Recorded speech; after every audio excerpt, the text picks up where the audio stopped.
అందరికీ నమస్తే. తెలుగింటి అల్లుడు అమెరికా ప్రెసిడెంట్. ఈ టైటిల్ నేను చెప్పట్లేదు, దీనికి పెద్ద ఎక్స్ప్లెనేషన్ ఉందా చూడండి. అమెరికా అంటే ట్రంప్, ట్రంప్ అంటే అమెరికా అని ఇప్పటి వరకు ఎన్ని వార్తలు చూసాం, ప్రతిదీ సెన్సేషన్గానే చేస్తాడు. 2028లో ఈ ప్రెసిడెంట్ పవర్ ఎవరి చేతిలోకి వెళ్ళబోతుందంటే తాజాగా జరిగిన పోల్స్లో 53% మద్దతుతో స్పీడ్గా వెళ్తుంది. ఎవరో తెలుసా? JD Vance. అయితే ఆయన గురించి మనం ఎందుకు మాట్లాడుకుంటున్నాం అని మీరు అనొచ్చు. ఇందులో ఇండియన్ కనెక్షన్ ఒకటి ఉంది, అదే ఇప్పుడు నేను మాట్లాడడానికి రీజన్.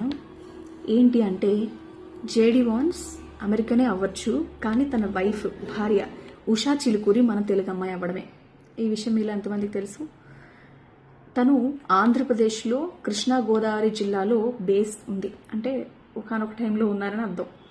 అందుకని మాట్లాడుతున్నా. అమెరికా అధ్యక్ష పదవికి రేస్లో ఉన్న ఈ తెలుగు అల్లుడు గనక గెలిస్తే వైట్ హౌస్లో తెలుగు మాట వినిపిస్తుంది అని కొంతమంది ఆశ. ఇది అదృష్టమా అంటే ట్రంప్ వేసిన మాస్టర్ ప్లాన్ కూడా అయి ఉండొచ్చు అనే క్వశ్చన్ కూడా ఉంది. మీరేమనుకుంటున్నారు?